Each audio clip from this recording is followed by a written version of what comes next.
skills. 5. Listen to the recording about the volunteer work for children in Vietnam and choose the correct answer A, B, or C.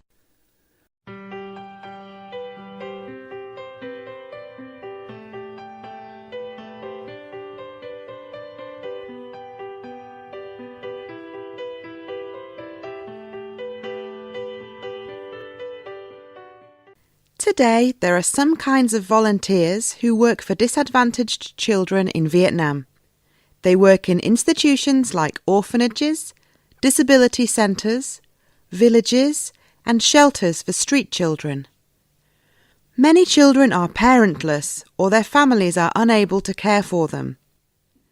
The role of volunteers is to provide love, education, and life skills for these children.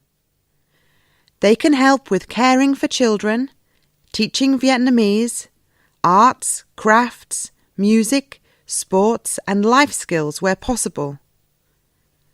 They are required to have specialised training in physiotherapy, nursing, or other professions when working with children with mental and physical disabilities.